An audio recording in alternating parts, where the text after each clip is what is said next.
Hello students, welcome to Study Khajana. I am Tanisha. Today we will start a new chapter, that is chapter 2, kinematics.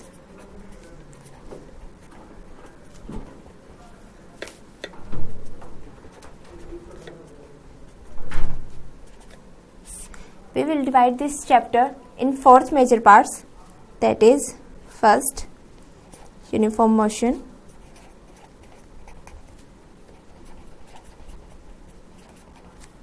Second, uniform accelerated motion.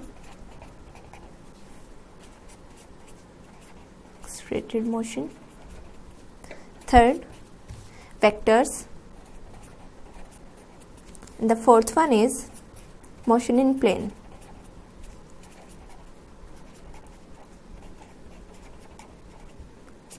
In last lectures we completed our first chapter, physical world and dimensions. उसमें हमने जो important था मैंने आपको सब कुछ बताया, numericals भी सॉल्व कराया. आई होप आप उसे कर रहे होंगे, साथ के साथ प्रैक्टिस करते रहिए. आज हम सेकंड चैप्टर शुरू करने जा रहे हैं जो काइनेमेटिक्स है. इसे हम 4 मेजर पार्ट्स में डिवाइड कर लेते हैं अपने प्रेफरेंस के लिए, ताकि हम जब पढ़े तो ज़्यादा दिक्कत ना हो. ठीक है, तो 4 मेजर पार्ट्स क्या क्या हैं? Uniform motion, uniform accelerated motion, vectors and motion in plane. आज हम uniform motion and uniform accelerated motion करेंगे. वेक्टर्स इसमें मोस्ट इम्पॉर्टेंट पोर्शन है. ये हमारा मैथ्स में भी है, मैथ्स में भी हमारा ये चैप्टर है. वेक्टर्स बहुत ज़्यादा इम्पोर्टेंट है. इसमें मैं आपको बताऊंगी जो कई सारे लॉज हैं. ठीक है, यूनिफॉर्म मोशन में हमारे सिंपली हम मोशन की इक्वेशंस पढ़ेंगे जो हमने अपनी प्रीवियस क्लासेस में पढ़ी हैं न्यूटन्स लॉ ऑफ मोशन से.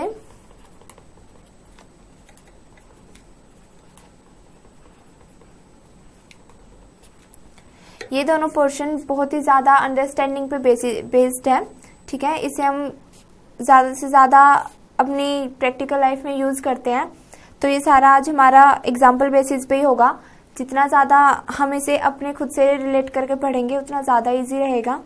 ठीक है, यूनिफॉर्म मोशन में आपको पता ही है कि होता क्या है. यूनिफॉर्म एक्सीलरेटेड मोशन, एक्सीलरेशन आपको पता है dv/dt होता है. वो आज मैं आपको सब कुछ बताऊंगी. वेक्टर्स और मोशन इन प्लेन हम बाद में करेंगे. आज हमारा मेन फोकस होगा यूनिफॉर्म मोशन और यूनिफॉर्म एक्सीलरेटेड मोशन पे. ठीक है, तो अब हम शुरुआत करते हैं.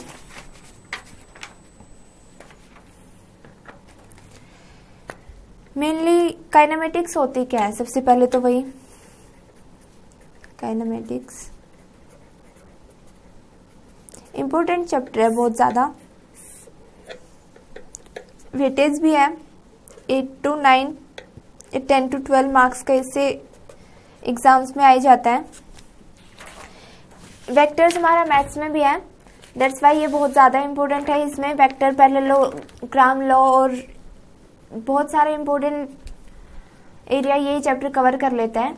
ठीक है, वेक्टर्स को हम 11th में तो पढ़ेंगे, नेक्स्ट क्लासेस जैसे 12th में एंड ग्रेजुएशन में उसका बहुत ही ज़्यादा यूज़ होगा.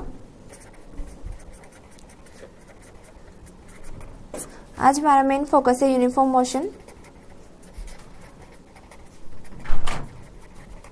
And uniform accelerated motion. Chapter शुरू करने से पहले हमें बहुत ही ज़्यादा कुछ बेसिक्स डेफिनेशंस हैं, बेसिक वर्ड्स हैं जो हमें पता तो है, लेकिन हम दोबारा से उसे एक बार रिवाइज कर लेंगे ताकि आपको ज़्यादा प्रॉब्लम ना हो. तो सबसे पहले हमारा है क्या? काइनेमेटिक्स एक पार्ट होता है फिजिक्स का, और उस फिजिक्स के पार्ट को बोलते हैं हम मैकेनिक्स. Is mechanics. हमारी फिजिक्स जैसे कि बहुत सारे पार्ट्स में डिवाइड है ना, जैसे केमिस्ट्री होते हैं, ऑर्गेनिक, इनऑर्गेनिक और फिजिकल. ऐसे हमारी फिजिक्स है वो बहुत सारे में है. मैकेनिक्स में, क्लासिकल मैकेनिक्स में, क्वांटम मैकेनिक्स में, मैकेनिक्स के भी कई सारे पार्ट्स होते हैं. अलग भी सॉलिड स्टेट फिजिक्स और बहुत सारे मतलब सब्जेक्ट है फिजिक्स में, वेरियस. अभी आप सिर्फ चैप्टर्स पढ़ोगे, बट आगे जब आप अपना करियर परस्यू करेंगे इसी फील्ड में तो आप इन्हें एज अ सब्जेक्ट पढ़ेंगे. तो आज सिर्फ आपको ये एक चैप्टर की तरह ही पढ़ना है. सबसे पहले मैकेनिक्स होती क्या है? ठीक है, मैकेनिक्स आप समझ सकते हैं. मैकेनिक्स मीन्स कुछ मैकेनिज्म है. ठीक है, मैकेनिक्स वर्ड मैकेनिज्म जैसा लग रहा है. मैकेनिज्म किसी भी चीज़ को बनाने का, चलाने का, ठीक है, तरीका, कुछ भी, किसी भी हम किसी भी एक रिएक्शन को परस्यू करते हैं तो उसमें एक मैकेनिज्म फॉलो होता है। जैसे हम चलते हैं तो उसमें भी एक मैकेनिज्म है कि हम पहले अपना लेफ्ट लेग आगे कर रहे हैं, राइट लेग आगे कर रहे हैं, तो हर चीज में मैकेनिज्म है। ठीक है, तो मैकेनिक्स क्या होता है? सिंपली मैकेनिक्स वो होता है, इसमें हम ऑब्जेक्ट की जो मोशन है ना उसको स्टडी करते हैं। ठीक है, फिजिक्स अलग अलग चीज को स्टडी करता है, किसी में वो फोर्स को स्टडी कर रहा है, किसी में वर्क को स्टडी कर रहा है। तो मैकेनिक्स जो ब्रांच होती है इसमें हम मोशन को स्टडी करते हैं, किसी भी ऑब्जेक्ट की मोशन को। अगर मैं चल रही हूँ, मेरी मोशन को अगर हम रीड आउट कर रहे हैं तो वो मैकेनिक्स में कर रहे हैं। ठीक है, किसी भी एनिमल जा रहे हैं या आप जा रहे हैं या कोई भी थिंग या कोई भी ऑब्जेक्ट जो मोशन में है, जैसे कोई भी रोड है, रोड पे ये हमारे व्हीकल्स जा रहे हैं, बस जा रही है, ट्रेन जा रही है, तो इन सब की जो भी मोशन है वो मैकेनिक्स रीड आउट करती है मोशन। तो सिंपली हम इसको डिफाइन कैसे कर सकते हैं? It is a branch of physics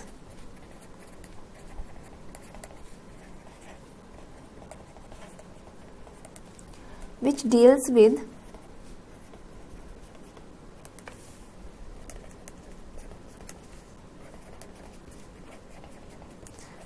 study of motion of objects. Mechanics, it is a branch of physics that deals with the study of motion of objects. ठीक है, मीन्स मोशन ऑफ किसी भी object की जो भी motion होती है उसकी अगर हम स्टडी करते हैं तो मैकेनिक्स में उसको हम लेते हैं। ठीक है, उस पूरे एरिया को पर्टिकुलर हम उसको नाम देते हैं मैकेनिक्स का। ठीक है, वैसे तो फिजिक्स ही है बट हम पर्टिकुलर उसको एक नाम दे देते हैं कि वो मैकेनिक्स फिजिक्स है। ओके, तो इसमें मेनली इसके 3 टाइप्स होते हैं, 3 टाइप्स ऑफ मैकेनिक्स।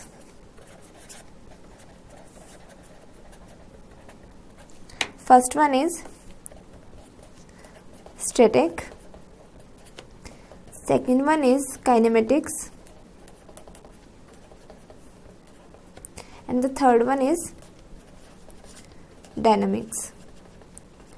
अब आप समझ रहे होंगे कि मैं आपको मैकेनिक्स एक्चुअल बता क्यों रही थी। ठीक है, आप समझे कि काइनेमेटिक्स मैकेनिक्स का पार्ट होता है और आज हमारा वो चैप्टर है, तो इसलिए मैंने आपको मैकेनिक्स के बारे में बताया। ठीक है, तो हमारे 3 मेजर पार्ट होते हैं, static, kinematics and third one is dynamic. अभी होते क्या है? मैकेनिक्स है, फिजिक्स है, हमें ये तो पता है कि मैकेनिक्स के ही पार्ट्स हैं, तो मोशन से कुछ ना कुछ रिलेट होगा इनका ना, रिलेटेड टू मोशन तो होंगे।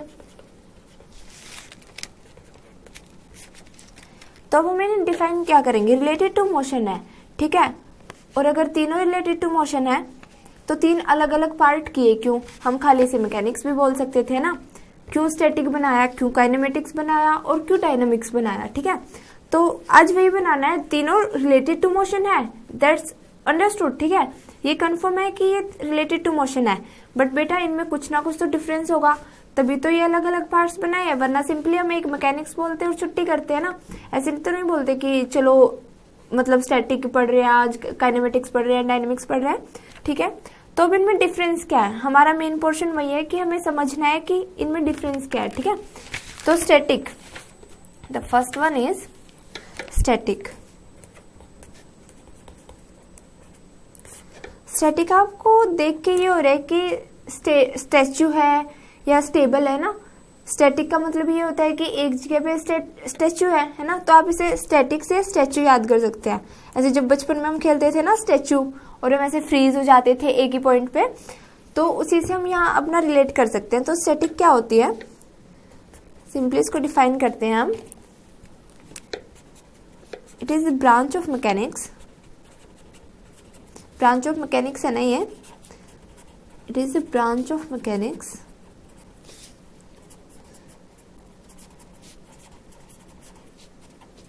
which deals with the object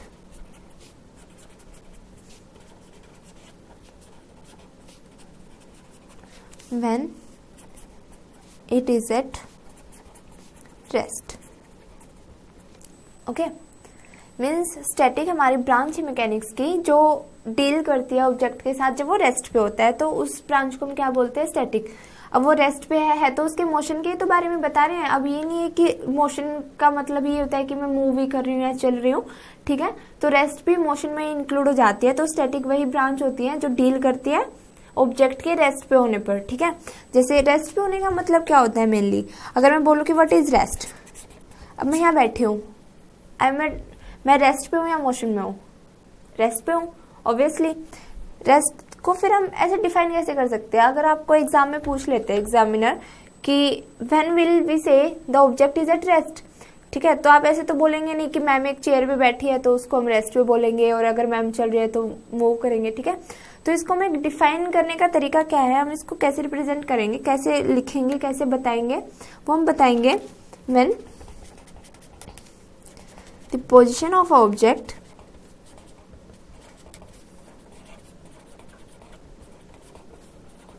does not change with time, then object is called at rest। Means किसी भी ऑब्जेक्ट की पोजीशन अगर टाइम के साथ चेंज नहीं हो रही है, वो उसी जगह पे स्टेबल है। जैसे मैंने बोला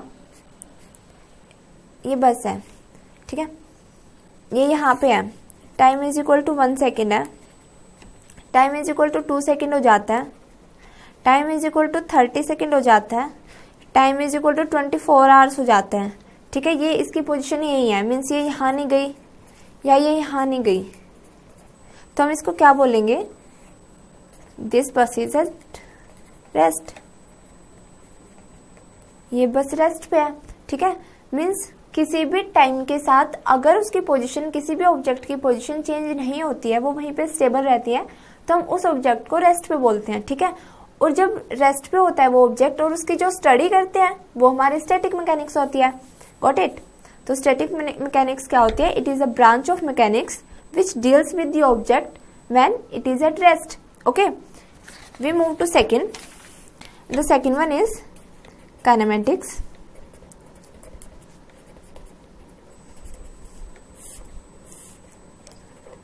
हमने 10th क्लास में पढ़ा होगा ना, work done is equal to kinematic energy plus potential energy और चेंज इन काइनेटिक एनर्जी, ठीक है।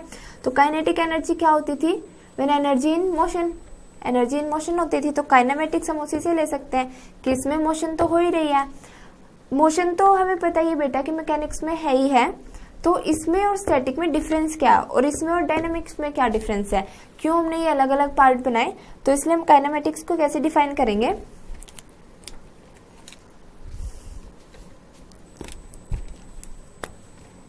it is a branch of physics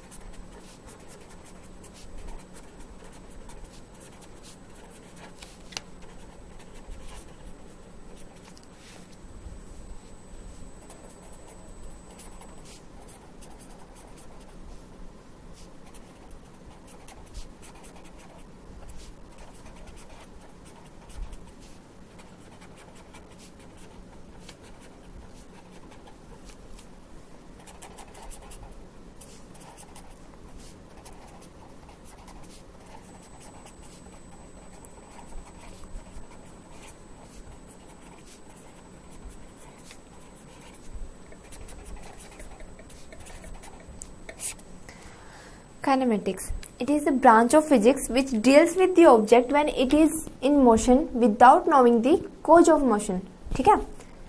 main difference इसमें और डायनामिक्स में यही होता है। हम डायनामिक्स को अगर डिफाइन करते हैं तो वो क्या होगा, डायनामिक्स इज, मैं आपको भी साथ में बताऊंगी, दोनों को डिफ्रेंशिएट करके बताऊंगी तो आपको ज़्यादा याद रहेगा।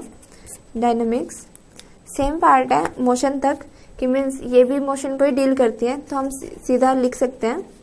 आप नोट्स प्लीज साथ के साथ अपने हैंड से कॉपी करते रहिए। It is the branch of physics which deals with the object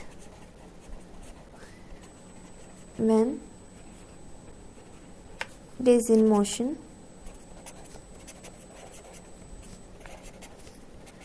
with knowing the cause of motion, okay. तो काइनेमेटिक्स और डायनामिक्स होती क्या है, स्टैटिक आपको पता है कि जब कोई भी ऑब्जेक्ट रेस्ट पे होता है, ठीक है। काइनेमेटिक्स क्या होती है? It is a branch of physics which deals with the object when it is in motion without knowing the cause of motion. Means cause of motion बेटा क्या होता है कि मीन्स हमें पता नहीं है कि वो मोशन में क्यों है, ठीक है, या उस पर कोई फोर्स लग रहा है या वो एक्सीलरेट हो रहा है। जैसे कोई भी मैं जा रही हूँ, ठीक है, आपको पता नहीं कि मैं क्यों जा रही हूँ, मैं मोशन में तो हूँ, बट जब मेरी स्टडी आप ऐसे कर पाएंगे कि मैं मोशन में जा रही हूँ बस में, या कोई कार जा रही है, हमें ये नहीं पता कि क्यों चल रही है, कोई ड्राइवर चला रहे हैं या कोई फोर्स लग रहा है, कितना हमने दिया है ना, ठीक है, कितना एक्सीलरेट किया उसको, किस स्पीड से जा रहा है, सिर्फ ये पता है कि वो मोशन में है, कुछ नहीं पता उसके बारे में, then it will be in kinematics. और डायनामिक्स क्या होती है? It is a branch of physics which deals with the object when it is in motion with knowing the cause of motion. ठीक है, अब मान लो मैं जा रही हूँ, चल रही हूँ, मैं जैसे आपको यहाँ पढ़ाने आई, मैं चल के आई, तो मेरा रीजन था, किस रीजन के लिए आई, कॉज ऑफ मोशन मेरा क्या था, मैं आपको पढ़ाने आ रही हूँ, ठीक है, तो कॉज ऑफ मोशन आपको पता है, तो इसमें मेरी जब आप मोशन को रीड आउट करेंगे वो बेटा अंडर डायनामिक्स रीड करेंगे, ठीक है। काइनेमेटिक्स में हम मोशन को रीड करते हैं किसी भी ऑब्जेक्ट की, पर हमें ये नहीं पता होता कि ऑब्जेक्ट मूव क्यों कर रहा है, उसका कॉज क्या है, किस कारण से वो मूव कर रहा है, कैसे मूव कर रहा है, किस डायरेक्शन में मूव कर रहा है, we don't know anything about it. Okay, dynamics में क्या होता है, ये ब्रांच ऑफ फिजिक्स है, ये भी मोशन को ही रीड करती है, बट हमें इसमें पता होता है कि एक्चुअल में जा क्यों रहा है ये, ठीक है, हमने कितना इसको एक्सीलरेट किया है, कौन से हमने गियर में गाड़ी लगाई है, क्या किया है, मैं क्यों आ रही हूँ, वो क्यों जा रहे हैं, ठीक है, हमें कुछ नहीं पता होता। तो डायनेमिक्स आप समझे, ठीक है। तो ये हमारे मेन पार्ट थे। The first one is static, जब हम कोई भी ऑब्जेक्ट रेस्ट पे होता है। सेकेंड वन इज काइनेमेटिक्स, जब कोई भी ऑब्जेक्ट मोशन में होता है बट हमें उस मोशन का कॉज नहीं पता कि वो क्यों जा रही है, ठीक है। And the third one is dynamics, ये भी हमारी मोशन को रीड आउट करता है बट हमें ये नहीं पता कि वो जा क्यों रही है, ठीक है, मतलब सॉरी, इसका कॉज पता होता है हमें कि कितना फोर्स लग रहा है या क्या हो रहा है, ठीक है। तो स्टैटिक मोशन मतलब object is at rest, kinematics object in motion but we don't know anything about cause of motion, and dynamic object is also in motion but we know why the object is moving। okay, तो आप समझे कि ये क्यों जा रहा है और क्यों नहीं। तो आप काइनेमेटिक, आप इसकी ब्रांचेस को समझ गए मैकेनिक्स की, static, kinematics and dynamics. Then we move motion. Rest का मैंने आपको बताया था कि रेस्ट जब कोई भी हमारा टाइम चेंज नहीं होता है, मोशन को हम कैसे डिफाइन करते हैं। रेस्ट का मैंने बताया, when position does not change with time, called it rest. Motion, motion simply बेटा मेरा चलना ही तो हुआ, तो आप उसे कैसे डिफाइन करेंगे, मोशन को आप डिफाइन करेंगे when the position of object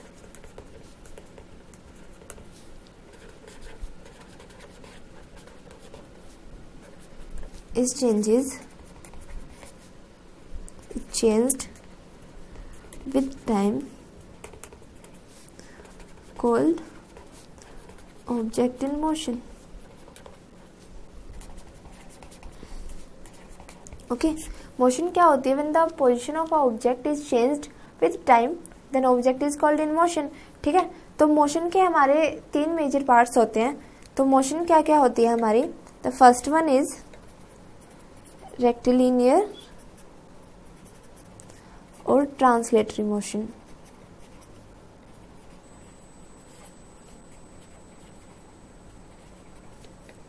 second one is circulatory और रोटेटरी मोशन।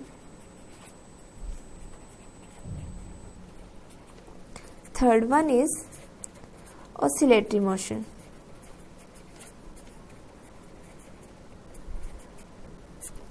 ठीक है, मोशन तो आप समझे कि होती क्या है, किसी भी ऑब्जेक्ट की जब पोजीशन चेंज होती है टाइम के साथ तो वो मोशन में होता है ऑब्जेक्ट। ठीक है, तो इसके 3 मेजर पार्ट्स होते हैं, मीन्स 3 टाइप ऑफ मोशन होते हैं।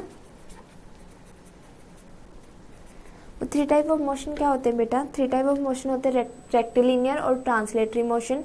सेकेंड वन इज सर्कुलेटरी और रोटेटरी मोशन। मीन सर्कुलेटरी भी बोल सकते हैं हम उसको, रोटेटरी भी बोल सकते हैं, ये अलग टाइप नहीं है, ये एक ही मोशन के दो नाम है, ठीक है, रेक्टिलिनियर और ट्रांसलेटरी, सर्कुलेटरी और rotatory, and the third one is oscillatory motion. Okay, rectilinear देखो बेटा, रेक्टिलिनियर मैं ना आपको बेसिकली जो टर्म होती है मैं उसी के वर्ड से आपको समझा देती हूँ कि एक्चुअल में उस मोशन में होता है क्या है, ठीक है। रेक्टिलिनियर, लीनियर आप समझ सकते हैं, आपने 10th क्लास में ग्राफ्स पढ़े होंगे ना, आपने लीनियर लाइन पढ़ी होगी, कर्व्ड लाइन पढ़ी होगी, पैराबोला, और वो आप अभी 11th में करेंगे। रेक्टिलिनियर मोशन लीनियर है किसी भी पोजीशन पे, ठीक है। तो रेक्टिलिनियर मोशन को हम कैसे डिफाइन करेंगे? रेक्टिलिनियर मोशन को हम डिफाइन करेंगे when the motion of object in straight line, means मैं सीधी जा रही हूँ तो मैं सीधी जा रही हूँ, ना मैं कहीं भी टर्न कर रही हूँ कहीं से भी, ना मैं किसी भी रोड पे टर्न कर रही हूँ, ना मैं यू टर्न लेके वापस आ रही हूँ, ठीक है। मीन्स मैं सीधी जा रही हूँ तो मैं एक पर्टिकुलर टाइम तक पर्टिकुलर स्पीड पे सीधी जा ही रही हूँ, ठीक है। मुझे डेस्टिनी का नहीं पता, बस मेरा सीधा जाना है, स्ट्रेट लाइन हो, ठीक है। Motion is straight line. तो फर्स्ट को हम कैसे डिफाइन करेंगे? When the motion of object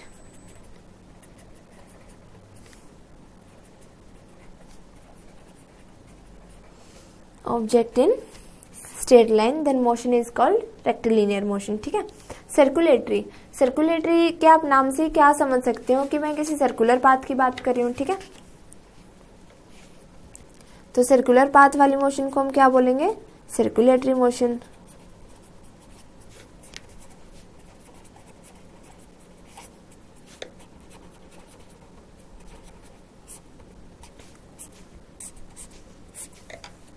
आज हमारा बेटा वैसे मेन एरिया सिर्फ डेफिनेशंस पे फोकस रहेगा, क्योंकि हमारी ये जो आप आगे जितने भी एक्सप्रेशन करेंगे आप उनमें सीधा ये वर्ड्स यूज करेंगे फिर, ठीक है। और वर्ड्स यूज करने से पहले आपको इसके बारे में सब कुछ पता होना चाहिए, ठीक है, इसकी डिटेल्स क्या है। ऐसा नहीं होना चाहिए कि मैं नेक्स्ट टाइम जब बोलूँ कि सर्कुलेटरी मोशन है तो मुझे आपको बताने की जरूरत पड़ रही है कि सर्कुलेटरी मोशन होती क्या है एक्चुअल में। आप साथ के साथ रिवाइज करिए, इसको समझिए अच्छे से, एक दो बार पढ़ेंगे आपको ये याद हो जाएगा, बार बार पढ़ने की भी जरूरत नहीं है, ठीक है। तो सर्कुलेटरी मोशन को हम कैसे डिफाइन करते हैं? If a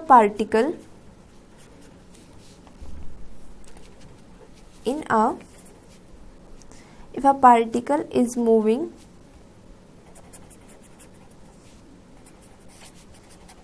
in a circular path,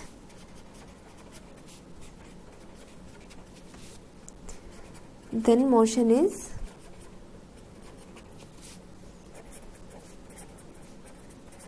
circulatory।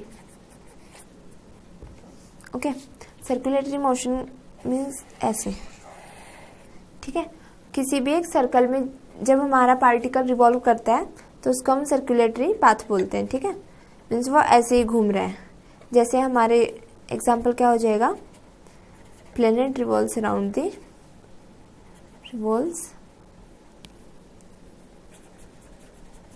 The सन, ठीक है। उनका पाथ वैसे इलिप्टिकल होता है, बट वो एज ए सर्कुलर ही तो होता है, ऐसे होता है पर पाथ, बट इसको हम सर्कुलर ही बोलते हैं, ठीक है, क्योंकि ये हमारा क्लोज लूप फॉर्म करता है, ठीक है। तो ये हमारी मोशन क्या होती है? Circulatory motion. And the third one is oscillatory motion.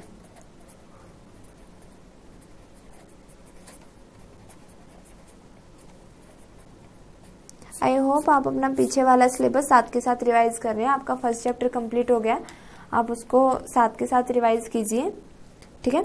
Oscillatory motion को हम कैसे डिफाइन करते हैं? If a particle is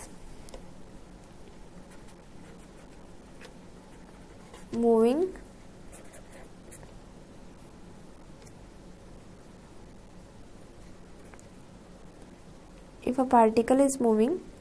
to and fro direction, then path followed by particle is oscillatory। To and fro direction कैसे होती है बेटा? जैसे आप वॉच देखी होगी आपने घर में, नीचे जो पेंडुलम होता है उसका हमेशा पाथ क्या होता है? ऐसे, ऐसे ऐसे ऐसे, ये अगर मेन पोजीशन है तो टुवर्ड्स राइट जाएगा, देन मेन पोजीशन पे आएगा, फिर टुवर्ड्स लेफ्ट जाएगा, फिर मेन पोजीशन पे आएगा, और ऐसे ही कंटिन्यूअस वो करता रहता है। ठीक है, 24 आवर्स वो चलता ही रहता है। तो जो हमारी एक ही मेन पोजीशन के टू एंड फ्रो मोशन होती है उसे हम ऑसिलेटरी पाथ बोलते हैं। ठीक है, ऐसे, फिर मेन पोजीशन पे आया, फिर इस तरफ गया और ऐसे। ठीक है, ये पूरा एक उसका पाथ हुआ, और यही इसका एक पूरा ऑसिलेशन भी होता है। ठीक है, इसको पूरे को हम क्या बोलते हैं, ऑसिलेशन। मीन्स एक बार जो वो मेन पोजीशन से राइट पे जाता है, ये मेन पोजीशन है, इससे वो राइट पे गया, फिर मेन पोजीशन पे आया, फिर लेफ्ट पे गया, फिर मेन पोजीशन पे आया, तो पूरा ऑसिलेशन यहीं पे आने के बाद हुआ। मीन्स वो एक ऑसिलेशन में 2 बार मेन पोजीशन पे आया। ठीक है, जैसे शुरुआत में गया, फिर आया, फिर इस तरफ गया लेफ्ट की साइड, फिर आया। ठीक है, ये हमारा एक पूरा ऑसिलेशन हुआ बेटा। ठीक है, और इसी ही ऑसिलेटरी मोशन बोलते हैं, और इसको डायरेक्शन को क्या बोलते हैं, टू एंड फ्रो। ठीक है, राइट लेफ्ट राइट लेफ्ट, और ये कंटिन्यूअस चलता ही रहता है। ये हमारी ऑसिलेटरी मोशन होती है। 3 टाइप ऑफ मोशन होती है, rectilinear motion, second one is circulatory motion, and third one is oscillatory motion. Rectilinear straight path followed, ठीक है, circulatory circular path followed, and oscillatory to and fro path followed. Okay, अब हम next move करते हैं। एक हमारा point mass object होता है, ये छोटी सी डेफिनेशन है, आप इसे आगे यूज करेंगे। Point mass object, point mass object हम किसे बोलते हैं, मीन्स जब हमारा कोई ऑब्जेक्ट हो और उसके साइड में जो डायमेंशंस हो, या वो कोई भी डिस्टेंस कवर कर रहा हो। जैसे ये एक ऑब्जेक्ट है, इसने यहाँ से बहुत सारी डिस्टेंस कवर करी, यहाँ यहाँ यहाँ यहाँ यहाँ यहाँ यहाँ, बहुत ही ज़्यादा डिस्टेंस कवर करी। ठीक है, तो ये हमारा पॉइंट मास ऑब्जेक्ट हो जाएगा। पॉइंट मास ऑब्जेक्ट को हम कैसे डिफाइन करते हैं, मीन्स जो हमारा ऑब्जेक्ट होता है उसका साइज कंपैरिजन टू उसने जो डिस्टेंस फॉलो करी है, या उसकी जो डायमेंशंस है उनके कंपैरिजन में बहुत ही ज़्यादा छोटा हो।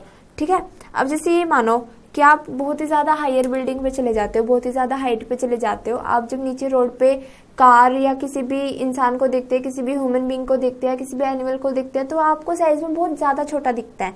वो छोटा आपको क्यों दिखता है, क्योंकि आपने जो इंसान की या किसी भी ह्यूमन बीइंग की हाइट थी उसके कंपैरिजन में जो आपने किसी भी बिल्डिंग की, या किसी भी आप टावर पे गए हुए हो, या किसी एरोप्लेन में हो, उसकी जो हाइट है उसके कंपैरिजन में बहुत ज़्यादा हाई है ना।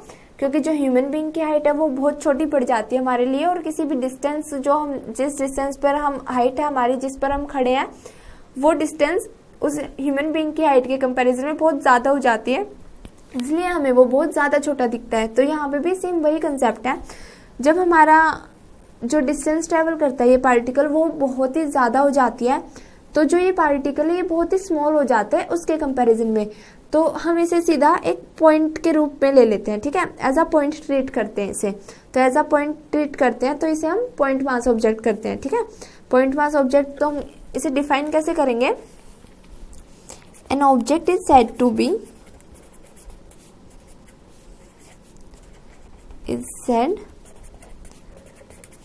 point object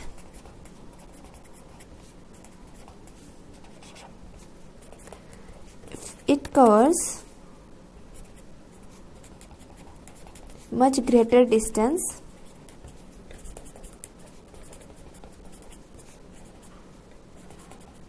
than their own size। ठीक है, तो हम इसे ऐसा पॉइंट ट्रीट करेंगे, और इसे हम क्या बोलेंगे, पॉइंट मास ऑब्जेक्ट। ठीक है, अब इसके बाद हम मोशंस को डायमेंशन में पढ़ेंगे कि आपने डायमेंशन पढ़ा ही होगा। डायमेंशन 3 टाइप्स की होती है, 1 dimension, 2nd dimension means 2 dimension, and the 3 dimension. ठीक है, ये हमारे सिर्फ 1 डायमेंशन है। जब हमारी 2 एक्सिस आ जाती है तो इसे 1D, ये 2 डायमेंशन है। और जब हमारी तीनों एक्सिस आ जाती हैं, एक्स, वाई एंड जेड, आपको ये पता ही है तीनों आपस में परपेंडिकुलर होते हैं। ठीक है, आप इसे ऐसे ले सकते हैं, left hand thumb rule, left hand Fleming rule से। ठीक है, ये इसके परपेंडिकुलर है, ये इसके परपेंडिकुलर है, और ये इसके भी परपेंडिकुलर है। ठीक है, तो 3D में हम इसे ऐसे डिफाइन कर सकते हैं। ठीक है, तो इसको हम 3 डायमेंशन बोलते हैं। ठीक है। जब हमारी 3 एक्सिस आ जाती है तो वो 3 डायमेंशन हो जाता है, 2 एक्सिस आते हैं तो वो 2 डायमेंशन होता है, और अगर सिर्फ एक ही एक्सिस है तो वो 1 डायमेंशन में होता है, ठीक है। तो हम मोशन को कैसे डिफाइन करेंगे,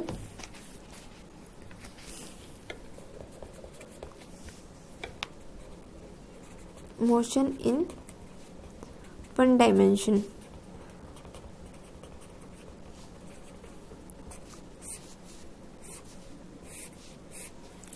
ठीक है, मोशन इन 1 डायमेंशन को हम कैसे डिफाइन करेंगे, when a particle moves only in 1 axis. इसको हम डिफाइन कैसे करेंगे, when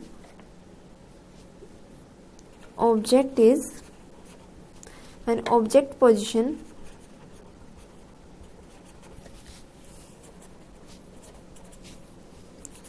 is defined by only one coordinate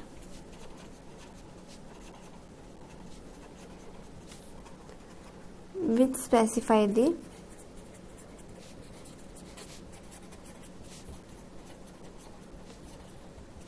position of object। ठीक है, मीन्स कोई भी सिर्फ हमारे पास एक कोऑर्डिनेट हो, कोई भी एक एक्सिस हो, या तो वो एक्स हो या वो वाई हो या फिर वो जेड हो, इनमें से सिर्फ तीनों में से सिर्फ एक एक्सिस हो तो हमारी मोशन इन 1 डायमेंशन होती है। ठीक है, इसका हम एग्जांपल कैसे लेंगे बेटा, कोई भी motion in a straight line.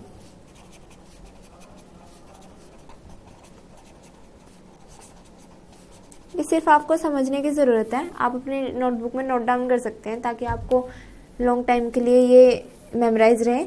ठीक है, मोशन इन स्ट्रेट लाइन, सिर्फ जब एक कोऑर्डिनेट हमारी only 1 coordinate specify the position of object, सिर्फ एक कोऑर्डिनेट हमारे ऑब्जेक्ट की पोजीशन को स्पेसिफाई करता है, देन वो मोशन इन 1 डायमेंशन होती है। Second one is motion in 2 dimension.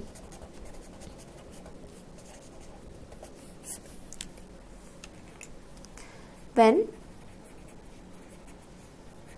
the position of object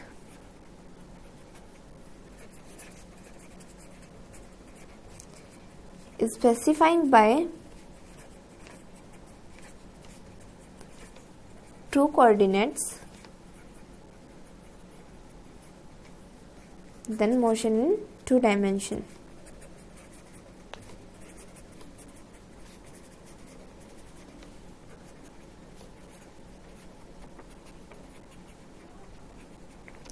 कोई भी जब हमारे ऑब्जेक्ट की मोशन 2 डायमेंशन में होती है तो हम उसे कैसे डिफाइन करते हैं, मीन्स वो किसी 2 कोऑर्डिनेट के बीच में है, किसी भी एक्स के और वाई के बीच में है। मीन्स यहाँ पे कोई भी मोशन हो रही है, ठीक है, मीन्स उसकी कोई एक्स एक्सिस पे भी वैल्यू है और वाई एक्सिस पे भी वैल्यू है, तो हम उसे क्या बोलते हैं, मोशन इन 2 डायमेंशन। जैसे हम यहाँ पे किसी भी ऑब्जेक्ट को लेते हैं बेटा, तो उसकी पोजीशन हम क्या डिफाइन करेंगे, यहाँ से तो उसकी एक्स एक्सिस पे पोजीशन डिफाइन करेंगे, यहाँ से वाई पे, जेड में वो नहीं है तो सिर्फ हमारी एक्स और वाई पे है, तो हम इसको क्या बोलेंगे, मोशन इन 2 डायमेंशन। इसका एग्जांपल क्या लेते हैं बेटा, इसका एग्जांपल हम लेते हैं planets revolve around the earth, revolve around the earth. Okay, the third one is motion in 3 dimension।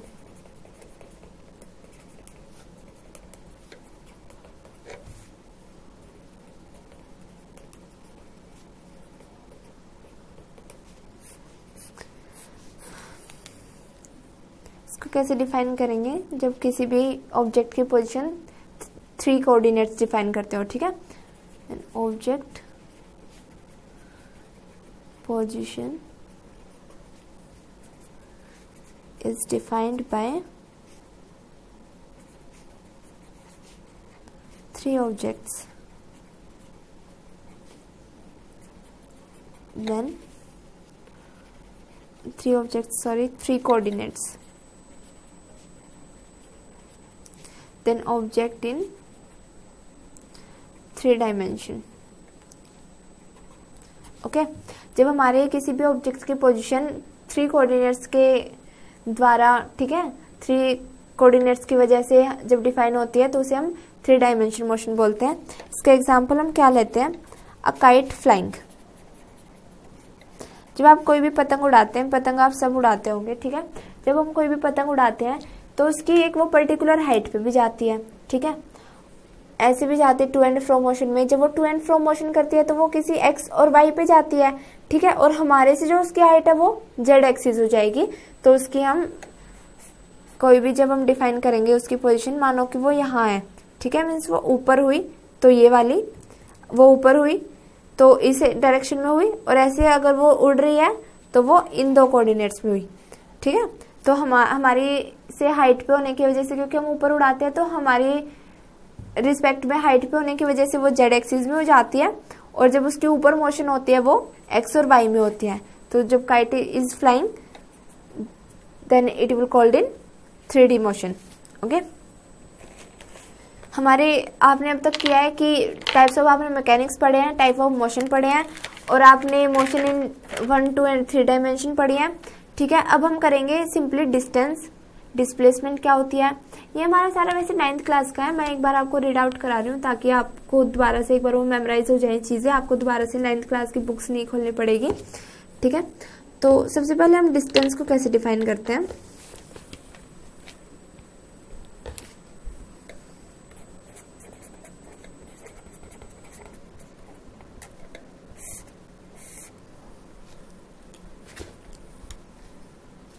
Distance को हम डिफाइन करते हैं total path covered from initial point two final point is called distance, ठीक है। Means initial point से final point पर जाने के बीच में जो भी हम पाथ फॉलो करते हैं वो डिस्टेंस होती है। मीन्स मानो मैंने यहाँ से चलना शुरू किया, या किसी भी एक ह्यूमन बीइंग ने यहाँ से चलना शुरू किया, ऐसे चलते चलते चलते चलते वो यहाँ पे पहुँचा, ये मानो 2 किलोमीटर चला, तो हम क्या बोलेंगे, इसने डिस्टेंस कितनी कवर करी, 2 किलोमीटर। सिंपली हमने वो 2 किलोमीटर बोली क्यों है, 2 किलोमीटर हमने इसलिए बोले बेटा, जो हमने initial point and that is final point, इसके बीच में उसने चल के जितना भी पाथ फॉलो किया है, कितने भी मीटर फॉलो किए हैं, वही हमारी डिस्टेंस होती है, ठीक है।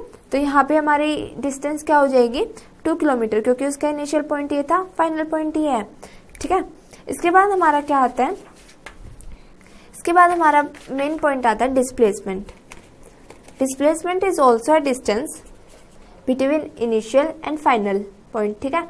बट हमने इसको डिस्प्लेसमेंट क्यों बोला, डिस्टेंस भी तो बोल सकते थे।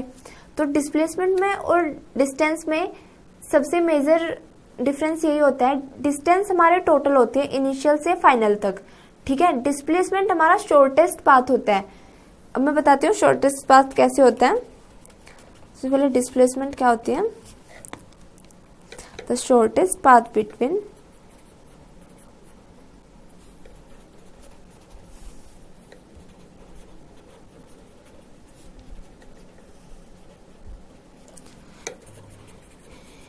initial and final point covered by a object। अब आपने लास्ट टाइम देखा, कोई भी, मुझे इस पॉइंट पे जाना है, ठीक है, आपको इस पॉइंट पे जाना है, सबसे ज्यादा आप कैसे जाएंगे, सीधे चल के। मेन थिंग कि आपको इस पॉइंट पे पहुंचना है, ये आपका स्कूल है, ठीक है, आप सबसे पहले इस पॉइंट से गए, बट आपका दोस्त का घर मानो यहाँ पे है, आप पहले उसे लेने यहाँ गए, देन आप दोनों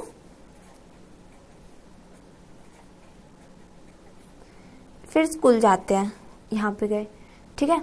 तो इसमें क्या है, अब यहाँ भी स्कूल पे ही पहुंचना है, मेन थिंग इज आपको स्कूल पे पहुंचना है, बट यहाँ पे गए और यहाँ पे गए, आपने कुछ अलग अलग डिस्टेंस फॉलो करी है यहाँ से, क्योंकि यहाँ पे आने का मानो कि आपके दोस्त का घर आपसे 1 किलोमीटर दूर है, और यहाँ से आपका स्कूल है 2 किलोमीटर, ठीक है। आपके फ्रेंड का घर यहाँ से आपके 1 किलोमीटर है, और यहाँ से आपका, आपके दोस्त के घर से भी स्कूल कितना किलोमीटर है, 2 किलोमीटर, तो आप टोटल कितना चले यहाँ पे 3 किलोमीटर और यहाँ पे 2 किलोमीटर। आपने एक तो यहाँ पे 2 किलोमीटर डिस्टेंस फॉलो करी, एक यहाँ पे 3 किलोमीटर फॉलो करी, जबकि आपके डेस्टिनेशन पॉइंट क्या था, सेम था। तो ये डिफरेंस क्या है, तो डिफरेंस ये है बेटा, यहाँ पे 3 किलोमीटर जो होगी वो डिस्टेंस होगी एंड द 2 किलोमीटर जो होगी वो डिस्प्लेसमेंट होगी। डिस्प्लेसमेंट हमारी यही होती है द शॉर्टेस्ट पाथ, मीन्स हम डेस्टिनेशन तो वही है, अब आप यहाँ से यहाँ जा रहे हो, एक तो आप ऐसे ऐसे जा रहे हो, एक आप ऐसे सीधा जा रहे हो, तो जो शॉर्टेस्ट पाथ होता है बेटा वो तो डिस्प्लेसमेंट होती है इनिशियल और फाइनल पॉइंट के बीच में, और जो आप पाथ फॉलो करते हैं टोटल इनिशियल और फाइनल पॉइंट के बीच में वो आपकी क्या होती है, distance. Got it. Displacement shortest path, displacement and the distance is total path. ठीक है, अब कैसे भी जाइए वो डिपेंड करता है, तो इसलिए ये पाथ पे डिपेंड करती है कि आप कैसे जा रहे हैं, ये पाथ पे डिपेंड नहीं करती है, सिर्फ इनिशियल और फाइनल पॉइंट पे डिपेंड करती है आप कैसे पहुंच गए। ठीक है, शॉर्टेस्ट पाथ शॉर्टेस्ट टाइम, आप जल्दी से कैसे पहुंचो। ठीक है, आप शॉर्टकट तो बहुत लेते होंगे स्कूल में जाने का या ट्यूशन पे जाने का, तो ये जो आप शॉर्टकट लेते हो वही डिस्प्लेसमेंट होती है। बट जब आप मम्मी पापा के साथ जाते हो, पापा आपको ड्राइव करके साथ में लेके जाते हैं, तो जो आप कार से पूरा वो एक रोड से घूम के आते हो वो डिस्टेंस होती है, बट जब आप अकेले जाते हो गलियों में से शॉर्टकट लेके वो डिस्प्लेसमेंट होती है। ठीक है, अब हमारा नेक्स्ट कंसेप्ट है स्पीड।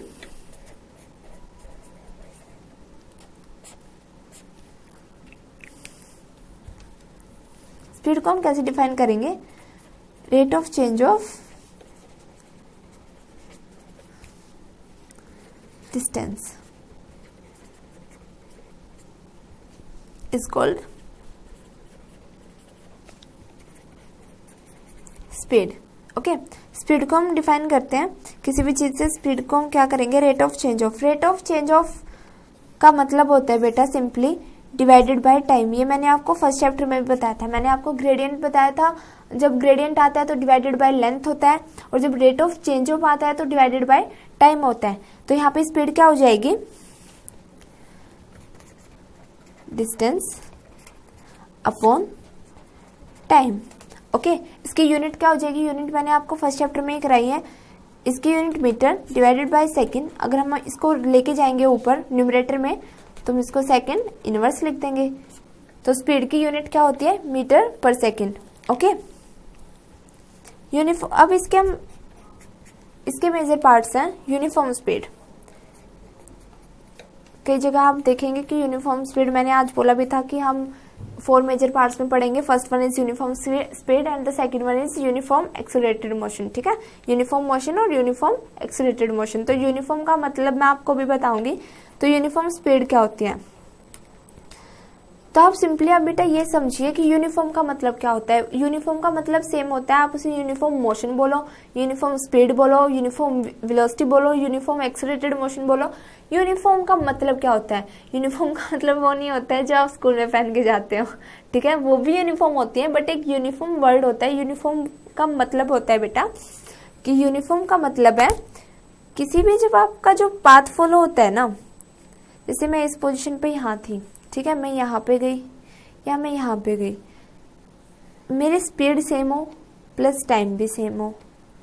यहाँ पे अगर टी टाइम लगा तो मुझे यहाँ पे भी टी टाइम लगा। यहाँ पे मैं 1 किलोमीटर थी तो यहाँ पे भी मैं 1 किलोमीटर चली, means 2t twice of time, means 2t में हमने 2 किलोमीटर किया, मीन्स t में 1 किलोमीटर किया, मीन्स एवरेज भी उसकी वही हो, हर पॉइंट से नेक्स्ट पॉइंट तक भी उसकी वही डिस्टेंस हो। तो सिंपली हम यूनिफॉर्म को डिफाइन करेंगे, when it covers uniform speed, it is defined when object is said to be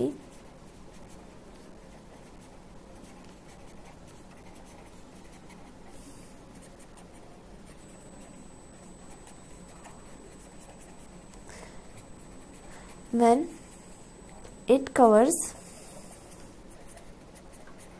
equal distance in equal interval of time. Okay, uniform speed हम कब बोलेंगे, when object is said to be uniform speed when it covers equal distance in equal interval of time. Okay, अब हमारा next point होता है non uniform speed. Non uniform, non लगाते ही आप समझ जाते हैं कि जो यूनिफॉर्म स्पीड है उसका अपोजिट होना है।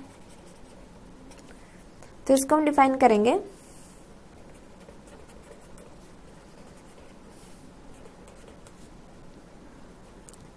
object, when object covers unequal distance of time, unequal distance in equal distance of time, sorry, in equal time. When object covers unequal distance in equal time, then object has non uniform speed. Means जब आप कोई भी road पे जाते हैं तो एक particular road के बाद आपको रेड लाइट मिलती है, फिर आप जाते हैं, फिर रेड लाइट मिलती है, कहीं पे थोड़ी और दूर जाके रेड लाइट मिलती है, तो आप यहाँ पे अपने इसको बहुत तेज करोगे, आपको रेड लाइट पे रुकना पड़ता है, फिर से आप अपनी बाइक को या कार को स्पीड दोगे या बाइसिकल को स्पीड दोगे, रेड लाइट पे जाके आपको फिर रुकना पड़ता है, फिर आपको थोड़ी और ज़्यादा दूर तक जाना पड़ता है। यहाँ पे आपने मानो कि 10 किलोमीटर पर आवर की स्पीड से चलाया, यहाँ पे 20, यहाँ पे आपने 15 से चलाया, ठीक है। तो इंटरवल ऑफ टाइम आपका सेम था, मानो एक पर्टिकुलर डिस्टेंस के बाद ही तो आता है हमारा, 1 किलोमीटर के बाद आता है, 1 किलोमीटर के बाद आता है, तो इसमें टाइम भी हमारी मानो 20 सेकेंड के बाद हमारा जब रेड लाइट आती है 20 सेकेंड के बाद आती है, 20 सेकेंड के बाद आती है, ठीक है।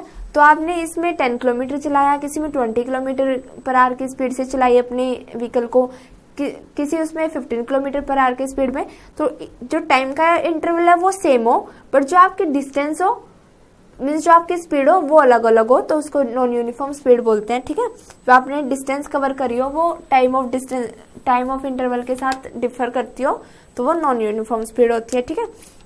इसे हम वेरिएबल स्पीड भी बोलते हैं बेटा, ठीक है। अगर वेरिएबल स्पीड आए या नॉन यूनिफॉर्म स्पीड आए तो इट इज अंडरस्टूड दैट ये एक ही है, ठीक है, non uniform speed.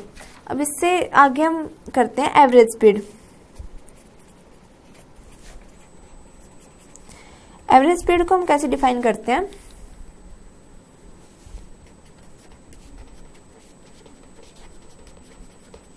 It is defined as the ratio of total distance to the total time, ठीक है। मीन्स आपको इस पोजीशन से इस पोजीशन पे यहाँ से या यहाँ से यहाँ पे आपने 20 किलोमीटर कवर करी, यहाँ पे आपने 5 किलोमीटर कवर करी, यहाँ पे आपने 15 किलोमीटर कवर करी, यहाँ पे आपने टाइम लिया है 3 मिनट, यहाँ पे आपने लिया है 1 मिनट, यहाँ पे आपने लिया है 4 मिनट, ठीक है। तो यहाँ पे आपकी जो एवरेज स्पीड क्या होगी बेटा? एवरेज स्पीड होगी हमारे टोटल डिस्टेंस को हम ऐड करेंगे 20 + 5 + 15 divided by total time. Total time हमारा कितना है? 3 सेकेंड +1, 3 + 1 और +4, तो ये कितना है? 20 + 20 डिवाइडेड बाय 8, 40/8, तो आपकी 5 किलोमीटर पर आवर, ठीक है। तो आपकी जो एवरेज स्पीड यहाँ पे आएगी वो 5 किलोमीटर पर आवर होगी, ठीक है। तो आपकी एवरेज स्पीड ऐसे निकालेंगे हम।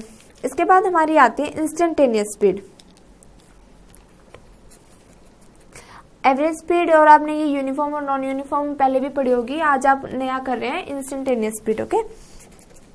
इंस्टेंटेनियस स्पीड क्या होती है? जब बहुत ही एक शॉर्ट इंटरवल के लिए लेते हैं आप, जैसे आप मानो कि किसी भी जब एकदम से रेड लाइट खुलती है, ठीक है, रेड लाइट से जब ग्रीन लाइट होती है, जब हम अपने व्हीकल्स को चलाते हैं तो हम एकदम से रेस देते हैं, वो बहुत ही फास्टली मूव करती है। तो जो वो एकदम ही एक छोटे से इंटरवल ऑफ टाइम के लिए आप बहुत ज्यादा स्पीड देते हैं, उसको हम इंस्टेंटेनियस स्पीड बोलते हैं, ठीक है। तो इसको हम डिफाइन कैसे करेंगे?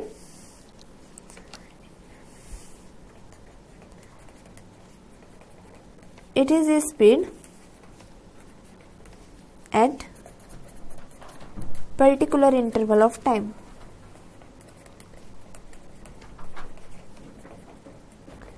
Then it is called instantaneous speed.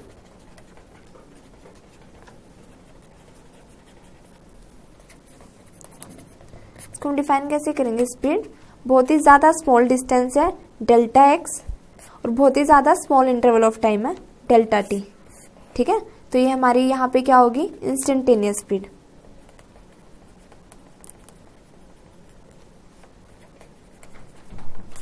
ठीक है, ये हमारा स्पीड का लास्ट था। इसके बाद हमारे हम वेलोसिटी के लिए पढ़ेंगे। वेलोसिटी और स्पीड वैसे एक होती है, बट यहाँ पे वही बात आ जाती है, अगर एक होती तो हम अलग अलग नाम क्यों देते? ठीक है, तो यहाँ पे डिफर क्या करेगी, अब हम वो चीजें पढ़ना शुरू करेंगे। 9th 10th तक हमने बेसिक पढ़ा कि स्पीड वेलोसिटी ये होती है। अब हम थोड़ा डेप्थ में पढ़ेंगे हर सब्जेक्ट को, हर टॉपिक को, तो हम इसमें बताएंगे कि स्पीड और वेलोसिटी में डिफरेंस क्या होता है। जैसे मैंने आपको डिस्टेंस और डिस्प्लेसमेंट में डिफर बताया, ऐसे ही स्पीड और वेलोसिटी में कुछ डिफरेंस होता होगा, तभी बेटा इनका अलग नाम है। ठीक है, इंस्टेंटेनियस स्पीड आप समझ गए, स्मॉल इंटरवल ऑफ टाइम के लिए। एवरेज स्पीड भी, यूनिफॉर्म और नॉन यूनिफॉर्म स्पीड भी। Let's move to velocity. Speed का आपका पोर्शन हो गया, वेलोसिटी करा देती हूँ। वेलोसिटी होता है बेटा rate of change of displacement. क्या बोल रही हूँ मैं? Rate of change of displacement. और डिस्प्लेसमेंट क्या होती थी?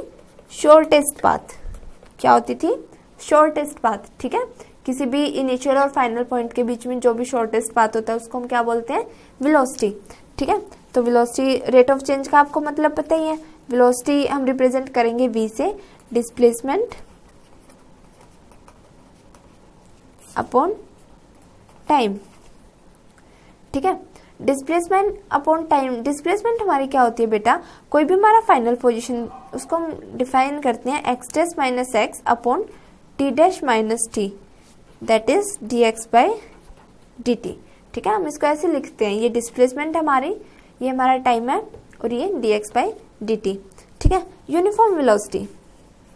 यूनिफॉर्म का आपको मतलब पता ही है, मैंने आपको पहले ही बताया, मीन्स एक equal distance in equal interval of time. तो इसमें क्या बोलेंगे? यूनिफॉर्म वेलोसिटी क्या होती है? जब इक्वल डिस्प्लेसमेंट हो जाती है ना, क्योंकि हम वेलोसिटी पढ़ रहे हैं तो यहाँ पे हम डिस्प्लेसमेंट का केस लेंगे।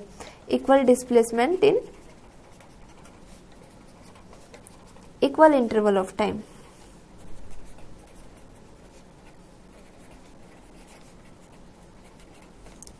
इसके बाद हमारा क्या होता है? Non uniform.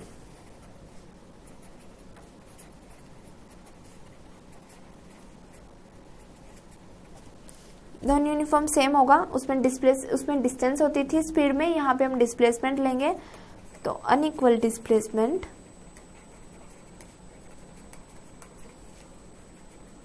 In equal interval of time.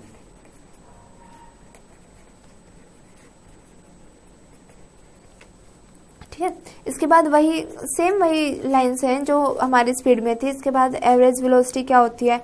Average velocity वही होती है बेटा टोटल डिस्प्लेसमेंट का रेशो और टोटल टाइम का ratio.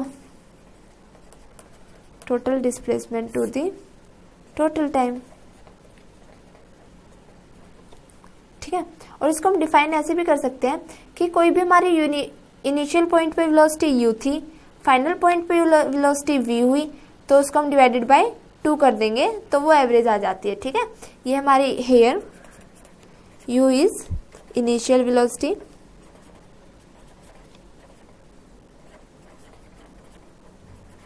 And v is final velocity. ठीक है, ये हमारा एवरेज वेलोसिटी हो जाती है, डिवाइडेड बाय 2 कर देते हैं। तो इसमें भी हम क्या करेंगे? इंस्टेंटेनियस वेलोसिटी सेम होती है। इंस्टेंटेनियस का इंस्टेंट, किसी भी इंस्टेंट पे, किसी भी इंटरवल ऑफ टाइम पे। ठीक है, इंस्टेंट आप वर्ड से सीखिए, जो मैं आपको डेफिनेशन कराते टाइम ये वर्ड्स बोलती हूँ, आप उन्हीं से एकदम आपके दिमाग में हिट हो जाना चाहिए पॉइंट कि इसका मतलब क्या होता है। तो इंस्टेंटेनियस, किसी भी इंस्टेंट पे,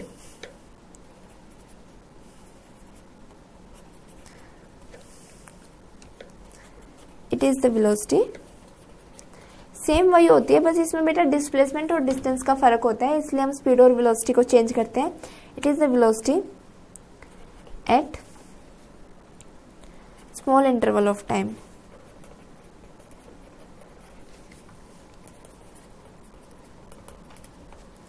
v is equal to D X by D T.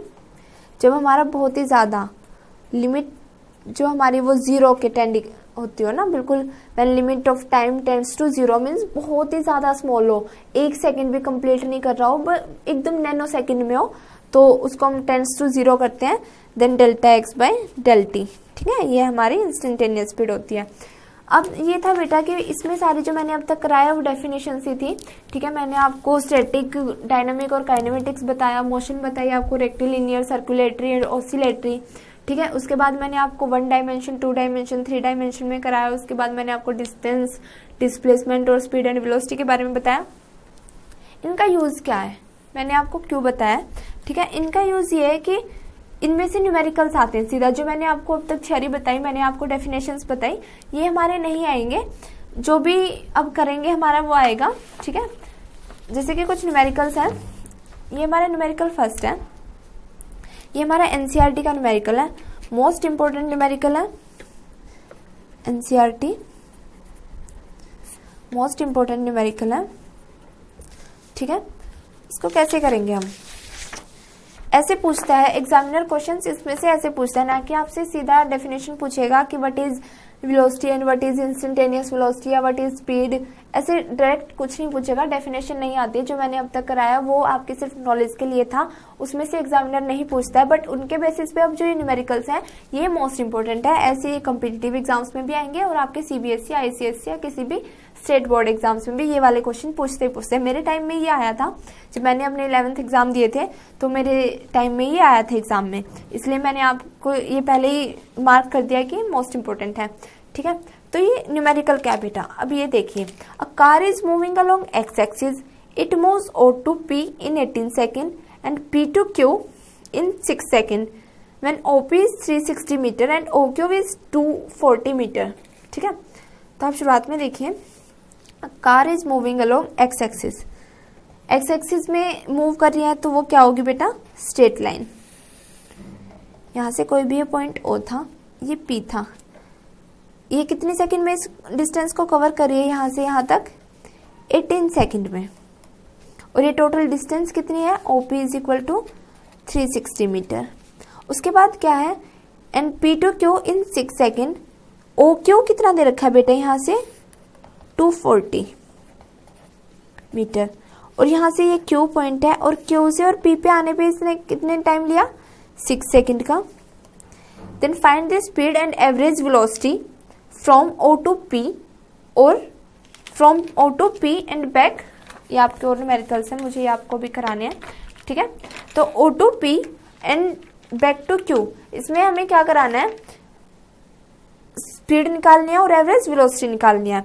तो स्पीड बेटा क्या होती है, speed from O to P, distance upon time. ठीक है, distance upon total distance upon total time. Total distance कितनी है बेटा, 360 मीटर, और टोटल टाइम कितना हमारा, 18 सेकेंड। तो इसे जब हम काटेंगे तो कितना आ जाएगा, 20 मीटर पर सेकेंड। आप यूनिट जरूर मेंशन कीजिएगा वरना आपका हाफ मार्क्स डिडक्ट हो जाएगा। ठीक है, तो आपकी स्पीड आ गई ये। अब आपकी एवरेज वेलोसिटी क्या होगी,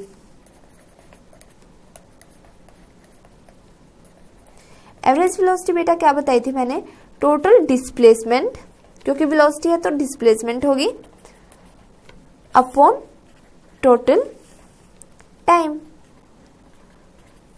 टोटल डिस्प्लेसमेंट कितने बेटा, डिस्प्लेसमेंट पे स्ट्रेट लाइन है तो distance is equal to displacement होगी। Total displacement O to P कितनी है, 360 मीटर, और टाइम इसने बेटा कितना लिया है, 18 सेकेंड। तो यहाँ से हमारी एवरेज वेलोसिटी भी कितनी आ जाएगी, 20 मीटर पर सेकेंड। ओके, अब सेकेंड पार्ट करते हैं हम इसका। सेकेंड पार्ट में हमें क्या पूछ रहा है, from O to P and back to Q। ठीक है, तो O to P और बैक टू Q। अब ये देखो, यहाँ ये Q पॉइंट है, इसके और इसके डिस्टेंस 240 है, यहाँ के और यहाँ के डिस्टेंस 360 है, तो Q to P कितनी डिस्टेंस हो जाएगी बेटा, ये हो जाएगी 120 मीटर। ओके, गॉट इट, ये आपकी 120 मीटर हो गई। तो स्पीड क्या हो जाती है बेटा, total distance upon total time, upon total time. तो आपका क्या है, from O to P, O2P जाने में आपको कितना लगा 360 मीटर, और फिर आप कहाँ पे आए बैक टू Q, तो आपकी डिस्टेंस कितनी हुई 360 metre plus 120 metre. Total time कितना हुआ 18 सेकेंड आपको जाने में लग रहे थे, 6 सेकेंड आपको Q तक आने में लग रहे हैं, तो टोटल टाइम हुआ 8 सेकेंड प्लस 6 सेकेंड। तो ये क्या हो गया बेटा आपका 480 मीटर अपॉन 24 सेकेंड। तो जब आप इसको कैंसिल आउट करेंगे तो कितना आ जाएगा 20 मीटर पर सेकेंड। ठीक है, आपकी स्पीड आ गई। अब हमसे ये सेकेंड पार्ट क्या पूछ रहा है, एवरेज वेलोसिटी। एवरेज वेलोसिटी क्या होती है बेटा, total displacement upon total time. ठीक है, total displacement upon total time. Displacement इसमें क्या है, क्या पूछा है इसने हमसे, पहले क्या बताया, from O to P and P to Q। ठीक है, मीन्स हमारा इनिशियल पॉइंट O था and the final point is Q। ठीक है, तो डिस्प्लेसमेंट क्या होगी, शॉर्टेस्ट पाथ। तो शॉर्टेस्ट पाथ यहाँ पे क्या है बेटा O टू Q, आपको P पे जाने की जरूरत नहीं है। डिस्प्लेसमेंट में हम सिर्फ इनिशियल और फाइनल पॉइंट देखते हैं, उसके बीच में जो शॉर्टेस्ट पाथ होता है हम वही डिस्टेंस लेते हैं। तो हमारे यहाँ पे टोटल डिस्प्लेसमेंट कितनी हुई 240 मीटर। ठीक है, और हमारा टोटल टाइम कितना हुआ, यहाँ पे टोटल टाइम हमारा यही होगा 18 plus 6 second, that is 240 upon 24 second. तो यहाँ पे कितना हुआ 10 मीटर पर सेकेंड। तो यहाँ से आप डिफर कर गया, हमारा स्पीड क्या थी हमारी 20 मीटर पर सेकेंड, और एवरेज हमारी क्या ही है 10 मीटर पर सेकेंड, क्योंकि यहाँ पे हमने टोटल डिस्प्लेसमेंट लिया, और टोटल डिस्प्लेसमेंट हमारी क्या होगी O टू Q, P पे जाने की जरूरत होगी ही नहीं। ठीक है, ये हमारा NCERT का एग्जाम्पल है, आप इसको खुद से दोबारा से सॉल्व करिएगा। अब हमारा नेक्स्ट क्वेश्चन है, नेक्स्ट क्वेश्चन है हमारा अ कार। ये सारे मैं आपको NCERT के क्वेश्चंस करा रही हूँ, एक्सक्यूज मी प्लीज।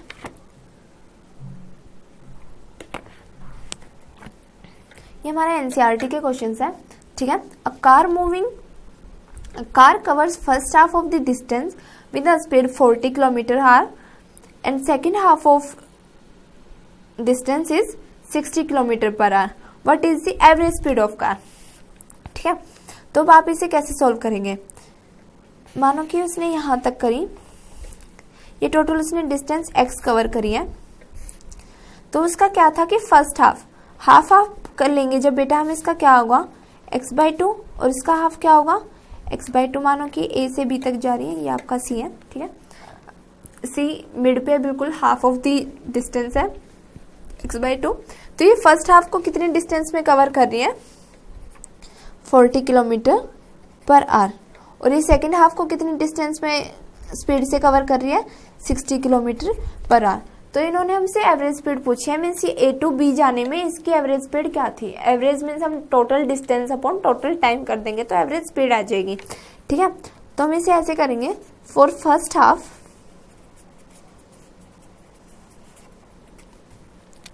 इसका टाइम कितना होगा बेटा, टाइम हम कैसे डिफाइन करेंगे, डिस्टेंस अपॉन स्पीड। डिस्टेंस इसने कितनी कवर करी है x/2, और स्पीड कितनी है इसकी 40 किलोमीटर, तो कितना हो जाएगा x/80 seconds.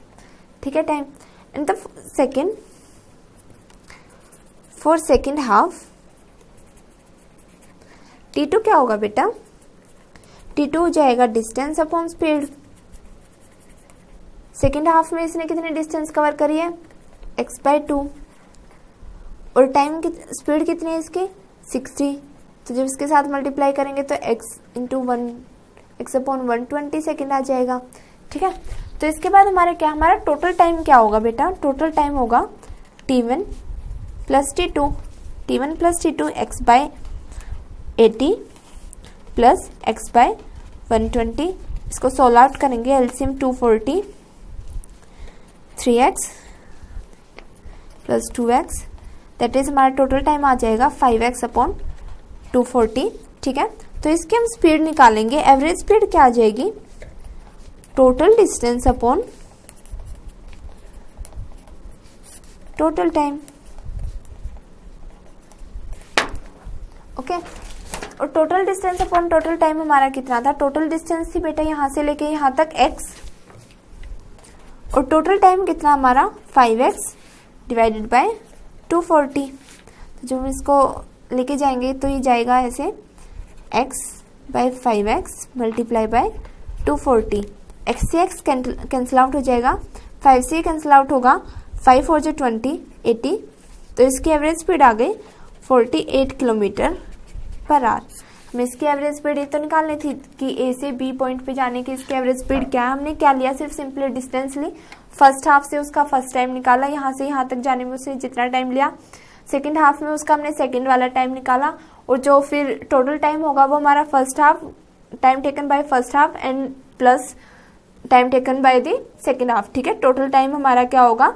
Time taken by the first half plus time taken by the second half. ठीक है, उससे हमने अपना टोटल टाइम निकाला। देन हमारी एवरेज स्पीड क्या आती है? Total distance upon total time. Total distance हमारी थी x किलोमीटर और टोटल टाइम था हमारा 5x बाय 240। ठीक है, तो हमने सिर्फ उसको कैंसिल आउट किया और हमारी एवरेज स्पीड आ गई 48 किलोमीटर पर आवर। ओके, अब द थर्ड क्वेश्चन इज, ये हमारा इंपॉर्टेंट क्वेश्चन है। A body travels from A to B at 40 metre per second and from B to A at 60 metre per second. Calculate the average speed and average velocity. ठीक है, कोई भी एक point है, ए to B जा रही है 40 मीटर पर सेकेंड से, और बी टू ए जा रही है ये 60 मीटर पर सेकेंड से। तो इसमें इसकी एवरेज स्पीड और एवरेज वेलोसिटी बतानी है। ठीक है, तो हम इसमें डिस्टेंस कर लेते हैं। Let the total distance is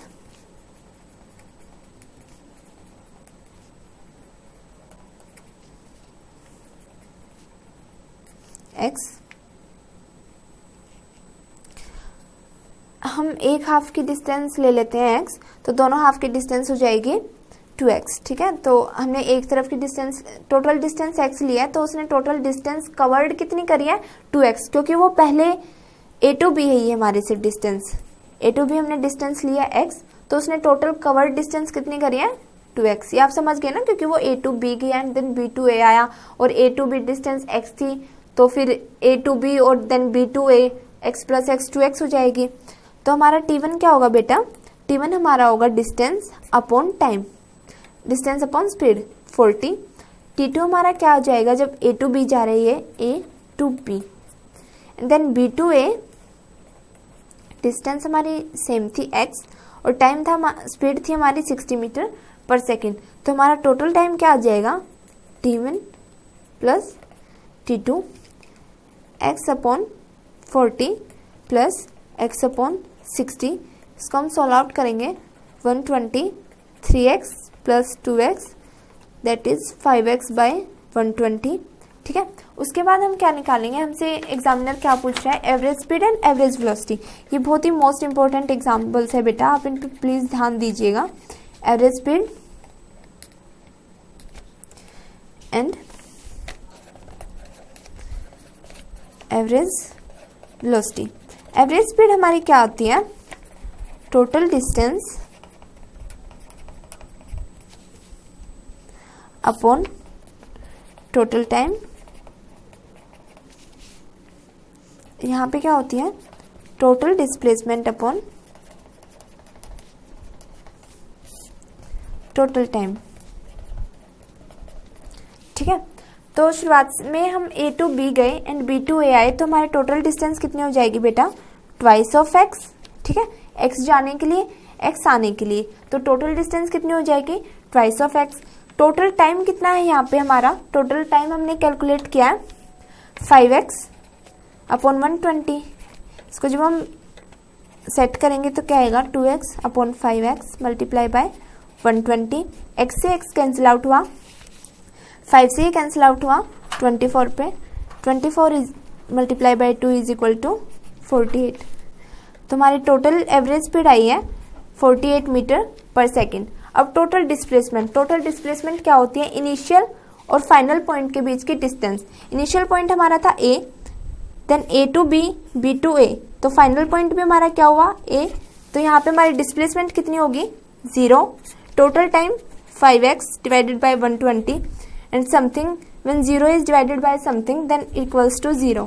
तो यहाँ से हमारी एवरेज वेलोसिटी क्या आई है, एवरेज वेलोसिटी आई हमारी 0 मीटर पर सेकेंड। तो ये ज़रूरी नहीं होता है कि हमारी एवरेज स्पीड और एवरेज वेलोसिटी हमेशा इक्वल हो। यहाँ से हम देख सकते हैं कि हमारी एवरेज स्पीड आई है 48 metre per second and average velocity is equal to 0 metre per second. ये हमारे मोस्ट इंपॉर्टेंट न्यूमेरिकल्स हैं। एग्जामिनर हमसे एग्जाम में यही पूछते हैं। नेक्स्ट ऑफ द पार्ट में हम एक्सीलरेटेड मोशन करेंगे।